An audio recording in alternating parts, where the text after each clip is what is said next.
Սասուն Միքայելյանի գլխավորությամբ վերաբերում էր, բայց մինչ այդ ըստ էության ձեր Վազգեն Սարգսյանի եւ մեր մյուս ազատամարտի մասնակիցների եւ նաեւ Եղարաբերում Նջեցյանների շնորհիվ ազատագրվեց մեր Արցախը, բայց այս իշխանության թեթև ձեռքով Արցախը օկուպացված է այսօր։ Կխնդրեմ այս մասով ձեր տեսակետը։ Երեք Եղարաբերում էր Սասուն Միքայելյանը, որտեղ մեր քաղաքացին ուղղակի իրեն հիշեցրեց, որ դուք իրավունք չունեք, անձնապես Սասուն Միքայելյանը ծաղիկներ խոնարհելու Սպարապետի գերեզմանին, որտեղ ըստ էության դուք իր ազատագրած հայրենիքը նաեւ այս իշխանության մաս լինելով հանձնել եք Թուրքիին։ Խնդրեմ։ Նախ շնորհակալություն եմ հայտնում հրավերքի համար։ Երեք իհարկե ես իմ մարտական ընկերների հետ մոտավորապես մի 30 հոգով գնացել ենք Եղարաբլուր, նախորդ պայմանավորվել էինք, ժամը 12-ին Եղարաբլուրի եկեղեցու դիմաց հանդիպեցինք, գնացինք Վազգենի շիրիմին, ծաղիկներ խոնարհեցինք, խունկ ծխեցինք, իսկ ինչ վերաբերվում է այդ քաղաքացու լարվածությանը Սասուն Միքայելյանի եւ մյուս երկրապահների ղեկավար մարմինների հետ, Վարդյանի հետ, այդ քաղաքացին մեր մարտական ընկերն է, Հայոց Աշխարհազոր ռազմաքաղաքական խորհրդի անդամ Սամվել Մկրտչյանն է, Պայստազորի փոխգնդապետ։ Ես այդ պահին ուրեմն ականատես չեմ եղել այդ վիճաբանությանը, հետո ինձ տեղեկացրեցին, որ եղել է ինչ-որ վիճաբանություն։ Անցել են իմ կողքով, իմ դիմաց Սասուն Միքայելյանը, բարևել ենք, բարևն Աստծուն է,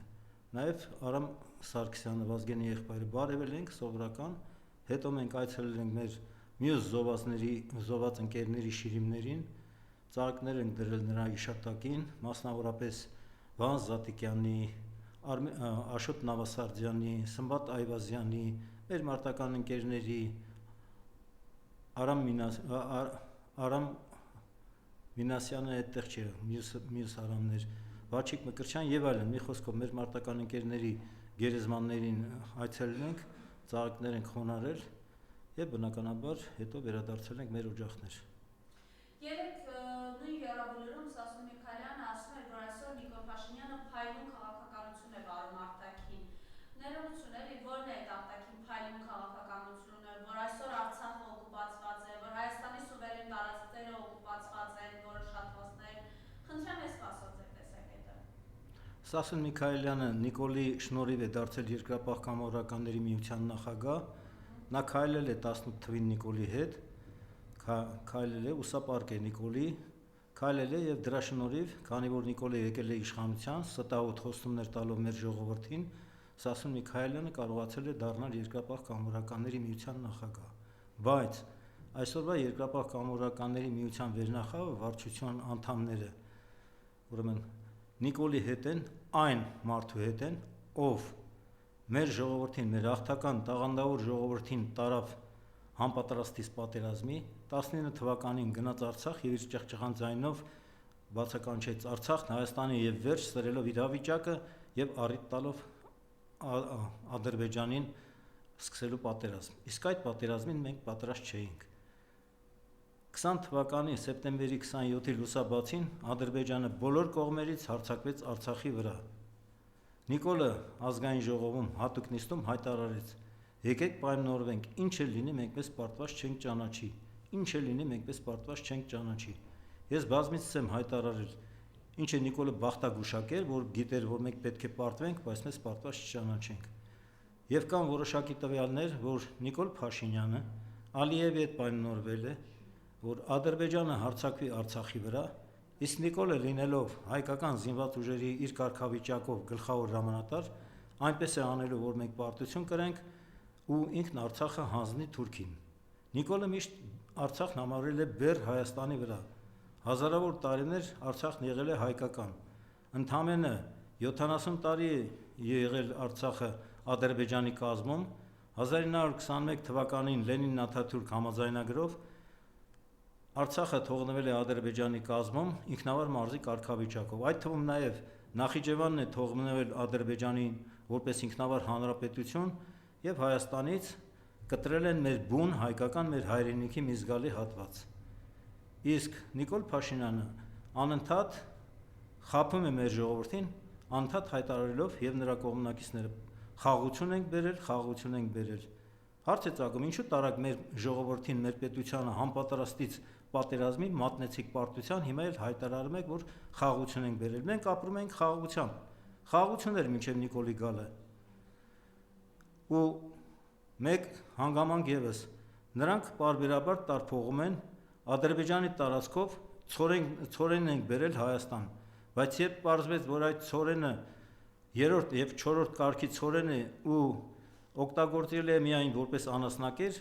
հայտարարեցին, որ կառավարությունը այդ ցորենի ներկրման հետ որևէ կապ չունի։ Այդ ցորենը ներկրել է Սամվել Ալեքսանյանի մասնավոր ընկերությունը իր կարիքների համար։ Այդպիսի ուրեմն հանգամանքներ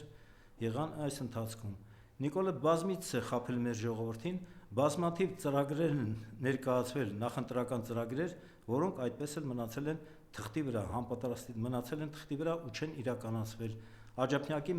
Աջափնյակում պետք է մետրոյի կայարան լիներ, չկա այդ Աջափնյակի մետրոյի կայարանը, պետք է կառուցվեին հարյուրավոր դպրոցներ, որոնք չեն կառուցվել, ընդամենը 60-ն է կառուցվել դպրոցների, ու բազմաթիվ այդպիսի ծրագրեր, իբր թե գործարաններ պետք է կառուցվեին, որևէ գործարան Նիկոլի իշխանության օրոք չի կառուցվել։ Տեսեք, տարածաշրջանը պայթյունավտանգ իրավիճակում է, Իրան-Իսրայել Միացյալ Նահանգների պատերազմը, մեր հարևան բարեկամ ժողովուրդը պատերազմի մեջ է Իրանը, եւ երեք արդեն Կապանում ասում էին, որ գրակոծի ձայներ են լսում Իրան-ադրբեջանական սահմանի երկայնքով։ Խնդրեմ այս մասով ձեր տեսակետը ու այս իրականության մեջ Նիկոլ Փաշինյանը, այսպես քարոզարշավ է անում, կուկուռուզ ու պերաշկի է ուտում, խնդրեմ։ Ուրեմն շատ վիրավորական է, որ Նիկոլ Փաշինյանը հանրային, ուրեմն հանրության ներքո, հանրության աչքի առաջ եւ դա տեսագրվում է իր գործընկերների հետ եգիպտացորենը խաշած ուտում, այսպես կոչված պերաշկին կարկանդակ հայերեն ասեմ, կարկանդակ են ուտում եւ այլն եւ այլն։ Ու նրանք հայտարարել են, որ ապրիլի 1-ից թոշակները բարձրացվելու են։ Բայց ամիսներ առաջ Նիկոլը հայտարարում էր, որ թոշակառուի թոշակը 10,000 դրամով էլ 15,000 դրամով էլ ավելացնենք, միևնույն է իրենք այդ գումարը ծախսելու ձևը չգիտեն։ Այսինքն իրենք շատ լավ գիտեն փող ծախսելու ձևը, իսկ թոշակառուները չգիտեն։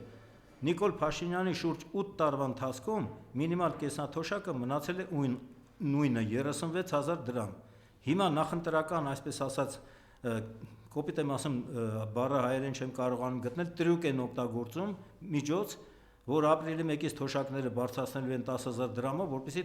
թոշակառուներին ուրեմն գրավեն իրենց կողմը։ Բացի դրանից, անցյալ տարի տարեմուտին միլիարդավոր գումարներ պարգևավճարներ բաժանեցին ԿՊԱ-ական պաշտոնյաներին, Նիկոլ Փաշինյանն ինքն իրեն ստորագրեց եւ ստացավ 21 միլիոն դրամ պարգևավճար, որը կազմում է 1 թոշակառուի շուրջ 30 տարվա թոշակը։ Նախարարները ստացան 7-ից 8 միլիոն թոշակ, փոխնախարարները 4.5-ից 6 միլիոն եւ այլն, բոլոր կարգի բաժնի պետերը, վարչության պետերը ստացան պարգևավճարներ։ Իսկ մարդիկ, շատ սովորական քաղաքացիները գումար չունեին, որ նոր տարում կարգին ասենք սեղան գցեին, իրենց հարազատներին ընդունեին, դիմավորեին, կերակրեին, ճանապարհային։ Այսպիսի մի իրավիճակ է, առաջանում է շատ խորը սոցիալական բևեռացում, այսինքն բարձրաստիճան պաշտոնյաները շատ ավելի են հարստանում, այդ թվում նաև իշխանության հետ համագործակցող գործարարները, իսկ աղքատները ավելի են աղքատանում։ Առաջանում է շատ խիստ սոցիալական բևեռացում, իսկ բևեռացված հասարակության մեջ շատ դժվար է ակնկալել ազգային միասնություն եւ հասարակական համերաշխություն։ Դրանից զատ Նիկոլ Փաշինյանը պայքարում է մեր ազգային արժեքների դեմ։ Հայ առաքելական Սուրբ եկեղեցու դեմ է Նիկոլը պայքարում, մեր ազգային ուրեմն արժեքների դեմ է Նիկոլը պայքարում։ Մասիսարը ասում է մոռացեք, որովհետև Մասիսարը դա թուրքին է։ Մի խոսեք Մասիսարի մասին։ Եվ բացի դրանից նա ասացի արդեն պայքարում է հայ առաքելական Սուրբ եկեղեցու դեմ ու մի շարք հոգևորականների շինծու մեղադրանքներով կալանավորել է տվել, ուրեմն խանգարել է եպիսկոպոսաց ժողովի իրականացումը Ավստրիայում, որովհետև կաթողիկոսի դեմ շինծու մեղադրանք է հասցեագրել, հանձնարարել շինծու մեղադրանք հորինել կաթողիկոսի դեմ եւ նրան ուրեմն իրավունք չի տրվում Հայաստանից բացակայել, այդ թվում նաեւ մի շարք արքեպիսկոպոսների եւ եպիսկոպոսների չի թույլատրվում Հայաստանից բացակայել ու նրանք չեն կարողացել ուրեմն մասնակցել այդ հոգևոր եպիսկոպոսած ժողովին, որը տեղի է ունեցել փետրվարի կեսերին։ Ներկայումս արդեն նախընտրական շրջան է, իրենց բոլոր քայլերը ուղղված են նախընտրական շրջանում մեր ժողովրդին նորից խաբելու եւ երկարաձգելու իրենց իշխանությունը ու մեր երկարաձգելու դեպքում, եթե նիկոլական իշխանությունները երկարաձգեցին իրենց իշխանությունը, ես արձանագրում եմ, ցավով եմ արձանագրում, որ Հայաստանը դարձնելու են ադրբեջանա-թուրքական վիլայետ։ Հիմա ինչ է սպառնալու Հայաստանին այս իրավիճակում, որ արդեն Իրանը եւ Ադրբեջանը եւս բախումների մեջ են։ Իրանը մեր բնական դաշնակիցն է, մեր հարևան երկիրն է, եւ այս մենք հայոց աշխարհազոր ռազմաքաղաքական կազմակերպության անունից դատապարտելի հայտարարություն ենք արել Իսրայելի եւ Միացյալ Նահանգների համատեղ հարձակմանը Իրանի վրա, որովհետեւ Իսրայելն ու Միացյալ Նահանգները հարձակվելով Իրանի վրա ոչ միայն ուրեմն թիրախ են դարձրել ռազմական կառույցները, Իրանի ռազմաքաղաքական ղեկավարությանը, հոգևոր առաջնորդին Այաթոլլահ Խամենեիին, այլ նաև հարվածներ են հասցրել օդային հարվածներ դպրոցներին, հիվանդանոցներին, բնակարաններին, քաղաքացիական կառույցներին եւ հարյուրավոր երեխաներ են զոհվել, հարյուրավորները վիրավորվել են, հարյուրավոր Իրանի քաղաքացիներ վիրավորվել են, զոհվել են այդ հարձակումների ընթացքում, բայց Իրանը տվել է համարժեք պատասխաններ։ Իրանն էլ խփել է Ամերիկայի բազաներին, որոնք գտնվում են Մերձավոր Արևելքում, Ամերիկայի Միացյալ Նահանգների բազաները արաբական այդ Մերձավոր Արևելքի գրեթե բոլոր երկրներում գտնվում են։ Իրանը հարվածել է այդ բազաներին, քաղաքացիական ուրեմն բաներին, բնակարաններին, հիվանդանոցներին եւ դպրոցներին Իրանը չի հարվածել։ Մենք ունենք անհանգստանալու առիթ, բանավանդ որ արդեն կապանում լսվում են այդ գրակոցի ձայնը։ Իհարկե անհանգստանալու առիթ ունենք։ Բարձր չէ, թուրք-ադրբեջանական նպատակը։ Այո, Ադրբեջանը նաև հայտարարել է, որ Իրանը հարվածել է Նախիջևանի վրա, չգիտեմ այդպիսի հարված եղել է թե չէ, եւ Ադրբեջանը բնականաբար լինելով Իսրայելի դաշնակիցը, լինելով նաև Արևմուտքի հովանավորության, Թուրքիայի հովանավորության տակ, որովհետեւ Թուրքիայի բանակը ՆԱՏՕ-ի կազմում իր թվականակով երկրորդ բանակն է ու Միացյալ Նահանգների դաշնակիցն է, Միացյալ Նահանգների դաշնակիցը մեր տարածաշրջանում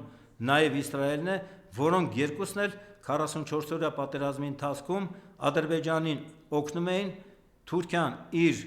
ՆԱՏՕ-ական դասընթացներ անցած սպայական կազմով, Իրաքից ու Սիրիայից բերած վարձկաններով, իր անօթաչուներով, բայրակտարներով, Իսրայելը օգնում էր Ադրբեջանին իր հետախուզական ռազմական տեխնիկայով, Ադրբեջանին օգնում էր նաև Պակիստանը իր ռազմական տեխնիկայով, որը ատոմային երկիր է եւ մինչեւ օրս Հայաստանը չի ճանաչել որպես անկախ պետություն։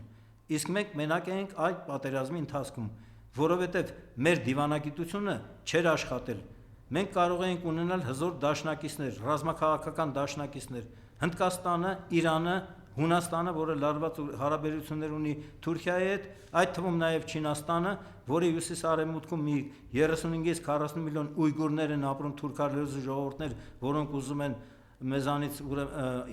ներողություն Չինաստանից անկախանալ, բաժանվել, այդ թվում նաև Ռուսաստանը, որը ՀԱՊԿ-ի գլխավոր դերակատարն է, եւ մենք ՀԱՊԿ-ի անդամ երկիր ենք, սակայն Նիկոլ Փաշինյանի արևմտամետ քաղաքականության արդյունքում ՀԱՊԿ-ը մեզ ոչնչով չօգնեց եւ մենք մնացինք մենակ այդ պատերազմի ընթացքում ու ցավալի պարտություն կրեցինք։ Եվ այսպես ամփոփելով իրենք իրապես տիրապետում են սոցիալական հարցումներին եւ գիտեն սոցհարցումներին եւ գիտեն, որ իրենց ռեյտինգը խայտարակ նվազել է, դրա համար են այսպես արդեն բռնեդուր ընկած, մարզերով պտտվում, պերաշկի ուտում, ձնագիրի խաղում մարտ ամսին, այս ցուցիչն է, հա։ Նրանց բոլոր գործողությունները, ԿՊԱ-ական պաշտոնյաների Նիկոլի գլխավորության բոլոր գործողությունները ուղղված են մեր ժողովրդին նորից խաբելու, խաղաղություն ենք բերել, անդադ խաղաղություն ենք բերել, ռևանշիստներով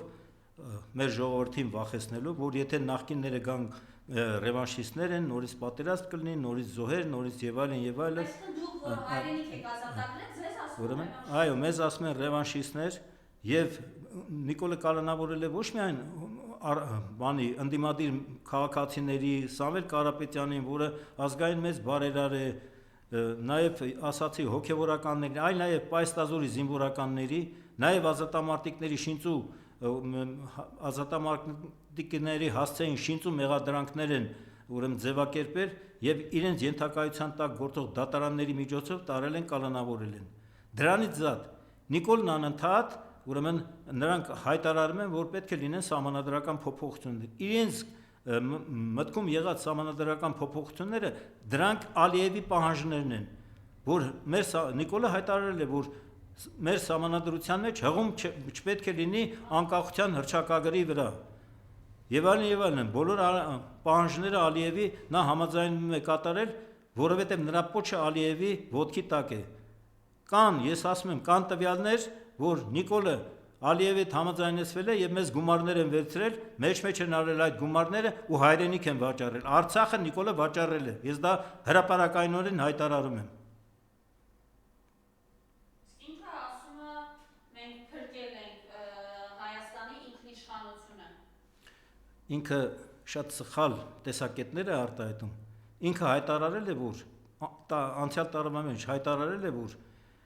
մեր պետությունը Օսմանյան կայսրությունն էր, բայց մեր հայրենիք Հայաստանի Հանրապետությունն է։ Ուրեմն Նիկոլն այնքան տգետ է, որ տեղյակ չի, որ ներկայիս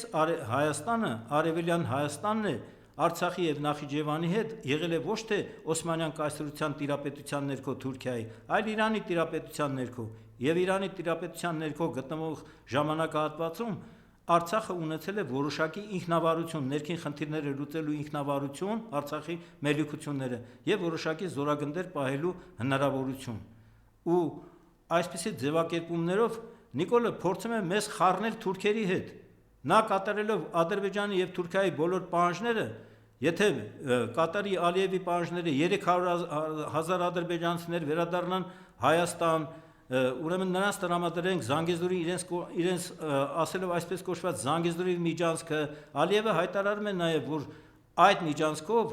Ադրբեջանից դեպի Նախիջևան, այնտեղից էլ դեպի Թուրքիա եւ հակառակը ուղևորափոխադրումներ եւ բեռնափոխադրումներ իրականացնելու համար մենք չպետք է տեսնենք որևէ հայ զինվորի, որևէ հայ սահմանապահի, որևէ հայ մաքսային ծառայողի։ Այդպիսի իրականություն է այսօր մեր մոտ գտնվում։ Այսպիսի իրավիճակից դուրս գալու միակ ելքը ընդդիմադիր ազգային քաղաքական ուժերի, հասարակական կառույցների, դաշինքների եւ հայրենանվեր անհատ գործիչների համազգային համախմբումն է։ Պետք է համախմբվել, ես կոչ եմ անում մեր ժողովրդին, ընդդիմադիր քաղաքական ուժերի ղեկավարներին, մի կողմ թողնել իրենց անձնական համակրանքներն ու հակակրանքները, մի կողմ թողնել իրենց արտաքին քաղաքական կողմնորոշումները, մի մասը ռուսամետ է, մի մասը արևմտամետ է, մի կողմ թողնել ապագա պաշտոնի իրենց հավակնությունները, համախմբվենք, ձևավորենք մի հզոր ազգային քաղաքական միավորում եւ մինչեւ այս տարվա գարնան վերջը ոտքի անենք մեր ժողովրդին ու կազմակերպենք անհնազանդություն գործող ապազգային թրքամետ վարչախմբին։ Պետք է պարտադրել Նիկոլի եւ իր կառավարության հերացումն ու գործող ազգային ժողովի լուծարումը։ Կարճ ժամկետի համար հարկ կլինի ձևավորել ժամանակավոր անցումային կառավարություն, որը կնախապատրաստի արդար օրինական ազգային ժողովի ազատ ընտրություններ։ Բնականաբար մենք ակնկալում ենք, որ Հայաստանի նոր ձևավորվելիք ազգային իշխանությունները իրականացնելու են մեր ժողովրդի նպատակներն հետապնդող, մեր ազգային պետական շահերից բխող արտաքին եւ ներքին քաղաքականություն։ Նիկոլը Հայաստանը դարձրել է ոստիկանապետություն։ Այս ոստիկանների տարբեր ստորաբաժանումների ուղիղ կեսին պետք է տեղափոխել բանակ զինծառայության։ Նիկոլը կազմաքանդել է նաև Հայաստանի ազգային անվտանգության ծառայությունը։ Ազգային անվտանգության ծառայությունը կոչված է իրականացնելու պետական անվտանգություն, ունենա արտաքին հետախուզություն, արտաքին վտանգների գնահատում եւ համապատասխան անվտանգային միջոցների իրականացում, բայց ազգային անվտանգության ծառայության քննիչներն են շինծ ու քրեական գործեր հարուցում ընդդիմադիր քաղաքական գործիչների, հասարակական գործիչների, հոգևորականների եւ սովորական քաղաքացիների վրա։ Այսօր մեր բանտերում տեղ չկա։ Ամեն օր դատական գործընթացներ են ընթանում։ Ամեն անգամ բոլոր, ասենք, մարդկանցից ընդդիմադիր դաշտում գործող ումից որ վտանգ են զգում, տանում են ու ապօրինաբար այդ մարդկանց կալանավորում են։ Ես հայտարարում եմ, վերջացնում եմ, ես հայտարարում եմ, որևէ իշխանություն հավերժ չի։ Սիրելի հայրենակիցներ, մենք անպայման մինչև այս տարվա վերջ, գարնան վերջը ոտքի ենք անելու մեր ժողովրդին, ձեզ ոտքի ենք անելու հայրենակիցներ, կազմակերպելու ենք աննազանդություն այս ապազգային թրքամետ իշխանություններին եւ հեռացնելու ենք նիկոլական իշխանությանը, Հայաստանում հաստատելու ենք օրենքի գերակայություն, քաղաքացիների իրավահավասարություն եւ իրական արդարադատություն, իսկ Նիկոլ Փաշինյանը եւ իր գաղափարակից ու թիմակից պաշտոնյաները պետք է ենթարկվեն Հայաստանի օրենսդրությամբ սահմանված կարգով դատական պատասխանատվության։ Շնորհակալ եմ, ամենայն բարիք ձեզ։